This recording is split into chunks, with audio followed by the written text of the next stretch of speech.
Tanya nih. Tadi cara regulasi harapkan ada Oke, regulasi dulu ya. Gini, regulasi itu penting. Harus segera dibuat. Kenapa? Kita sudah melanggar hukum bersama-sama selama sekian tahun. Jadi tolong, kacamata gue mana? Oke. Jadi tolong kemudian jangan ditunda-tunda lagi.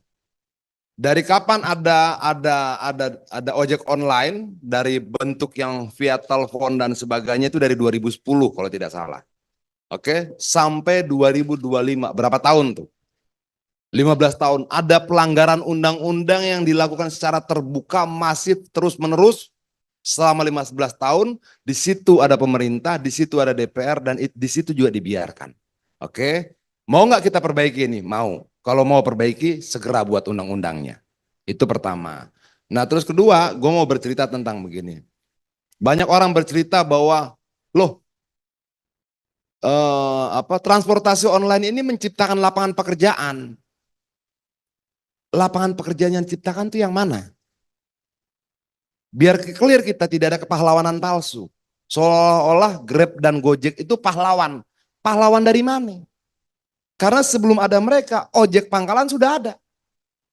Mereka cuma menambahkan teknologi, menginjeksi teknologi saja. Apakah ada penambahan signifikan? Ayo kita hitung sama-sama. Pakai hitungan yang paling sederhana, ada 31.800 RT di Jakarta. Kalau satu RT itu ada 10 orang saja yang jadi ojek pangkalan, ada 310.000 ojek pangkalan di Jakarta. Kalau 20 orang per RT ada 600.000 lebih ojek pangkalan di Jakarta. Nambah nggak itu ketika adanya aplikator? Belum tentu. Riset dulu dong. Biar kita bisa hitung, oh nambahnya sekian persen. Jadi jangan mereka berpikir saya pahlawan buat negara ini. Pahlawan dari mana? Menciptakan lapangan pekerjaan. Lapangan pekerjaan apa yang kau ciptakan? Lalu kemudian ada merchant-merchant, pedagang-pedagang. Sebelum ada mereka juga sudah ada pedagangnya. Mereka cuma menyambungkan. Itu loh. Lalu apa jasa mereka? Nyambungin. Jasa itu kepahlawanan? Tidak. Karena tidak gratis. Mereka dapatkan keuntungan. Oke, lalu kepahlawanan mereka di mana? Biar clear sama-sama di antara kita. Jangan kemudian kesadaran kita dimanipulasi. Mereka menciptakan lapangan pekerjaan. Apa yang mereka ciptakan? Berapa banyak sehingga kemudian kita harus mengagung-agungkan seolah-olah mereka hebat. Itu yang pertama. Itu yang kedua. Nah yang ketiga misalnya begini. Apa sih yang dituntut oleh driver online? Enggak seperti yang dituntut pejabat bos. Mereka tidak minta rumah baru, tidak minta fasilitas mobil, tidak minta. Yang mereka minta sederhana.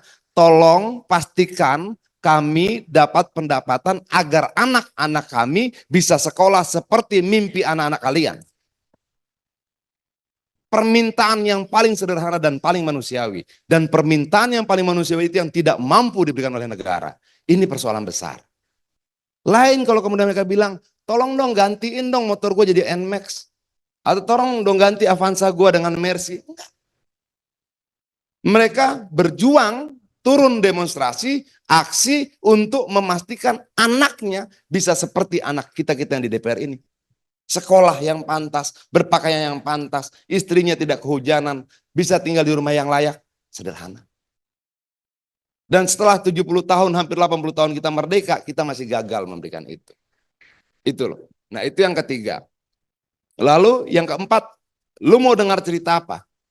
Begini, perjuangan mereka ini nggak gampang. Dari 20% turun menjadi 10%. Sebenarnya tidak turun 10%. Oke. Dalam undang-undang, dalam peraturannya, kalau salah dikoreksi ya. Gue agak-agak suka lupa-lupa. Kalau dalam peraturan Menteri 1001 dibilang 15% plus 5%. Oke. 15% itulah komisi aplikator, 5%-nya itu adalah tunjangan kesejahteraan buat driver. Apa saja yang dimaksudkan, bla bla bla bla, ada itu dalam peraturan menterinya. Siapa yang mempertanggungjawabkan angka 5% ini sejak tahun 2022? Siapa yang pegang uangnya? Kemana uangnya? Berapa jumlahnya? Boleh nggak kemudian driver ojol tahu? Mereka bilang kita buat ambulans, ambulans mana? Memang di jalan ada tuh ambulans Gojek. Saya cari tahu, oh enggak, itu CSR mereka berikan pada dalam bentuk ambulans pada namanya kalau tidak salah yayasan yayasan medis, kalau tidak salah Ozora kalau tidak salah. Betul nggak Pak? Dicek dong. Oke. Nah, jadi itu juga bukan untuk ngangkut driver ojol itu yang menurut riset 31,6% driver itu pernah alami kecelakaan. Semua dibayar nggak? Tapi dalam komponen 5% ada komponen apa? Asuransi. Betul nggak Pak? Betul nggak? Betul toh? Ada asuransi. Oke. Mereka bayar asuransi dari yang 5%. Waktu mereka bikin STNK bayar asuransi nggak? Waktu bikin SIM bayar asuransi nggak? Mereka ini orang kaya. Asuransinya 3. Tapi tidak tahu kemanfaatannya buat mereka. Ini masalah gak buat kita semua? Bagi saya masalah. Oke? Sejauh mana yang 5% itu betul-betul diberikan untuk meningkatkan kesejahteraan mereka. Lalu cara berpikir negara bagaimana? Cara berpikir negara, perusahaan aplikator ini punya kemampuan lebih hebat mengelola kesejahteraan mereka. Gitu. Itu kan cara berpikir negara. Ada orang yang sangat luar biasa pintar mengelola, termasuk mengelola apa yang mensejahterakan driver.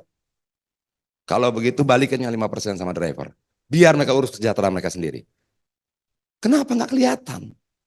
Nggak kelihatan. Apa sih yang diurus? Kecelakaan, emangnya asuransi aplikator yang dipakai? Tidak, jasara harja lagi. Jasara harja lagi. Lalu uang itu kemana? Oke, sudah tidak percaya, tolong dong Bapak Kementerian Perhubungan sampaikan pada menteri yang terhormat, balikin yang 5%. Sesederhana itu. Sisa berapa? Sisa 15. Tuntutan driver berapa? Berapa yang mau diturunkan? Cuma 5%. Wah, nggak bisa begini.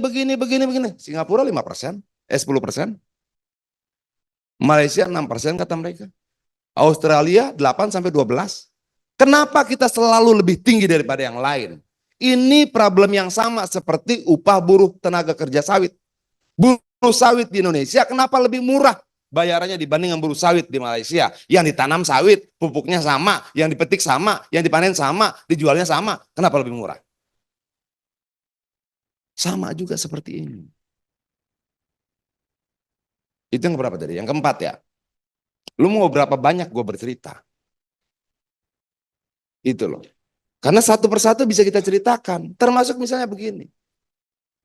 Gue bercerita kenapa bisa terjadi RDPU kemarin tanggal 21. Rencana RDPU di Komisi 5, kalau saya salah tolong dikoreksi Bu ya. Itu sudah diputuskan, RDPU dan driver online itu kalau saya tidak salah sudah diputuskan dalam rapat internal Komisi 5. Betul nggak? Oke. Menjelang RDPU, jadwalnya hilang. Saya masih tanya di grup, kenapa nggak ada, kenapa nggak ada, kenapa nggak ada. Oke. Tanggal 19, kalau tidak salah 19, saya lupa tanggal 19 atau tanggal 18, ada orangnya Pak Dasko datang ke rumah saya. Oke, tanya soal ojol, saya jelaskan. Tanggal 19 kalau tidak salah kita rapat dengan Kementerian Kementerian Perumahan. Ya, saya datang tiba-tiba Pak Dasko minta ketemu dan saya di lantai 4. Dia tanya tentang ojol dan saya ceritakan panjang lebar. Termasuk saya ceritakan tentang BHR. Kenapa cuma dapat 50.000? Kan 5% tiap hari dipotong. Kok cuma 50.000? Saya ceritakan semua dari A sampai Z segala macam. Dan saat itulah kemudian Pak Dasko berinisiatif untuk melakukan RDPU tanggal 21 yang sudah bergeser dari jadwal. Itu artinya harus kita akui di sini. Bahwa RDPU tanggal 31 itu betul-betul memang apa? Tanggal 21, ya itu telepon Pak Dasko. Kenapa berubah? Jalankan terus. Saya jelaskan jumlah pengemudinya, apa kerugian mereka dan sebagainya itu dari ujung ke ujung saya jelaskan. Sambil makan siang saat itu. Nah, kenapa hilang jadwalnya? Saya nggak tahu. Tapi kalau kita lihat-lihat berapa kira-kira pendapatan aplikatornya gede. Kalau pendapatannya gede, aroma uangnya gede. Gitu loh. Apakah aroma yang sama tercium sampai Kementerian Perhubungan? Saya nggak tahu. Tapi kelihatannya alotnya perjuangan ini. Emang segitu alotnya? Iya. Karena kalau turun kemudian misalnya 5% berarti sekitar total dari 15% itu sepertiga kan. Berarti mereka kehilangan sepertiga pemasukan mereka. Lalu orang bilang begini sama saya, oh iya, Goto rugi, Gotonya rugi, Gojeknya enggak. Goto sebagai grup rugi. Tapi dalam analisa keuangan salah seorang pakar ekonomi yang saya baca tulisannya, dia tuliskan di situ kuartal ketiga tahun 2024 pendapatan kotor Gojek itu 10,3 triliun, sementara pendapatan kotor Goto itu sekitar 13, sekian triliun. Jadi 79,1% pendapatan Goto itu disuplai dari pendapatan Gojek. Goto punya 14 anak perusahaan. Menurut pakar ekonomi yang lain yang saya sempat baca pernyataannya, dia katakan bahwa driver ini membiayai lahirnya 13 anak perusahaan yang lain. Dari uang yang mereka bayar. Come on, sudah berjalan sekian tahun, yuk kita berbalik yuk. Mensejahterakan mereka yang pernah mensejahterakan yang lain. Nah, enaknya diskusi ini aplikatornya datang. Jangan kemudian aplikator konferensi pers bareng menteri. Janganlah, ayo. Masih kalian punya data, buka. Oke? Jangan telepon Adian, kita ketemu berdua aja bang, ngapain? Emang kita pacaran? Kalau kita mau adu data terbuka gini. Nah, oke, datanya, data kita, teman-teman wartawan ada, kita buka. Ada pengamat ekonomi, hitung bareng-bareng. Itu enak. Itu loh. Tapi sepertinya Kementerian Perhubungan lebih suka konferensi pers dengan aplikator. Mungkin restorannya lebih jelas. Karena sampai sekarang saya belum lihat nih Kementerian Perhubungan konferensi pers dengan driver. Kalau mau fair, bikin dong konferensi pers dua-duanya. Iya dong. Ini kan enggak. Itu loh. Nah ini juga yang saya bilang, kok ada aroma lain di sini. Nah lalu kita mau cerita apa? Batalnya pertemuan raker kemarin. Undangan raker disampaikan pada kita, kemarin tanggal berapa ya? 20, raker itu tanggal berapa? 26. Undangan itu sampai pada kita tanggal 25 jam 18.30, kira-kira segitu. Undangan bahwa akan ada rapat kerja dan menteri secara formal disampaikan tanggal 25 jam 18.30. Oke? Karena sudah ada undangan, kita baca-baca, lalu kita tidur pulas. Kita bangun pagi dan jam 11.30 dibatalkan. Bukan dibatalkan, menteri disakatakan tidak datang dan cuma diwakili wamennya saja. Dari ngundang sampai batal itu dari jam 18.30 sampai jam 11.30. Ini kita bercanda nih hidup kita nih. Itu loh. Kok bisa?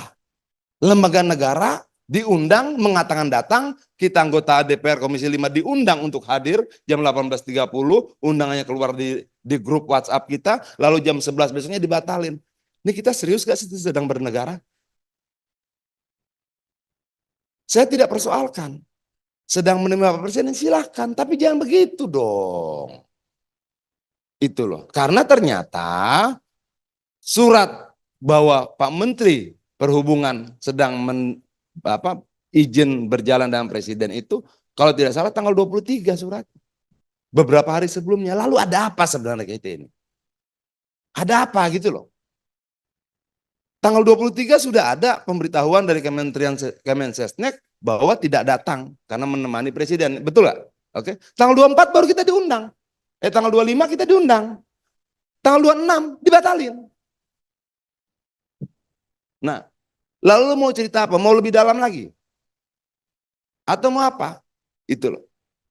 Nah, melalui forum kita ini, forum apa nih namanya? Apa? Forum legislasi, wartawan, itulah pokoknya. Oke? Nah, sampaikan pada mereka, saya menantang mereka diskusi terbuka. Ayo, terbuka ya. Jangan diskusi sama Pak Menteri, diskusi sama Pak Adian, berdua-berdua. Semakin sedikit ruang gelap, semakin besar transparansi. Nah, saya mau kita buka sama-sama. Kita hitung sama-sama dan kita perdebatkan. Sampai misalnya kenapa katanya Goto rugi? Berapa anak perusahaan Gojek dan sebagainya. Kita belum bicara Grab nih. Oke? Nah. Lalu kemudian menteri ada yang bilang begini nih. Kalau nggak salah Pak Menhub juga ngomong. Ya pindah aplikator aja. Betul gak itu? Betul gak itu? Pak, begini Pak ya. Kalau saya tidak salah, saya lupa nih yang ngomong siapa, tapi salah satu tokoh bangsa kita. Dia bilang begini, hendaklah pemerintah tidak menjadi penguasa bagi rakyatnya, tetapi menjadi pengurus bagi rakyatnya. Ucapan itu bukan ucapan pengurus. Nggak bisa begitu. Itu loh. Bicara dong, buat aturannya. Ngurus rakyat itu, ngurus negara itu tidak bilang, ya kalau lu nggak suka di sini lu pindah sono. Bahasa apa itu? Ini penting loh bos. Kenapa? Kalau kalian belum bisa meningkatkan kesejahteraan mereka, jangan sakiti dong hati mereka terus-menerus. Dengan pernyataan-pernyataan seperti ini. Kan bisa kita hitung. Oke, kita mau bicara sejarah permennya. Sejarah peraturan menterinya. Kalau tidak salah. Kalau salah dikoreksi. Pak Igun. Sebelum KP 1001 tahun 2022 ada KP berapa? 667. 110. 111. 1001. Ya, sebelum 1001 tahun 2022 ada KP 667. Di KP 667 berapa persentasenya? 15%. Dalam waktu berapa lama berubah jadi KP 1001? 3 bulan kemudian berubah. Belum berlaku sudah berubah.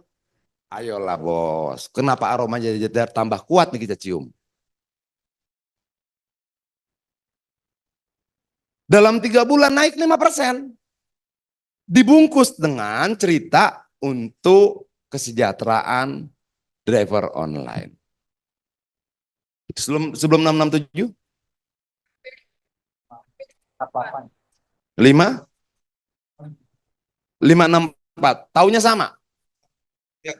Oke. Dalam 1 tahun berapa keluar keputusan menteri? 3. Berubah. Negara ada untuk memberikan kepastian, bukan malah memberikan kebingungan. Masa 1 tahun mengatur objek yang sama berubah 4 kali, 3 kali? Ayolah, kita sedang serius bernegara nggak nih? Itu loh. Nah ini aneh nggak? Ini rangkaian keanehan. Dan semakin aneh, semakin ngotot kita akan berjuang. Saya bilang pada teman-teman termasuk di Komisi 5, palunya nih di teman-teman Komisi 5 nih. Lu ketok, tok, minimal 20 juta jiwa lebih sejahtera. Sekarang tinggal keberanian kita ngetok itu. Jangan goyang-goyang. Itu hal-hal yang lain bos, itu bisa kita diskusikan, kita bisa perdebatkan, kita bisa adu argumentasi. Tapi kalau soal penderitaan rakyat, sama. Partai apapun saya berharap sama kita melihatnya. Selamatkan. Terima kasih.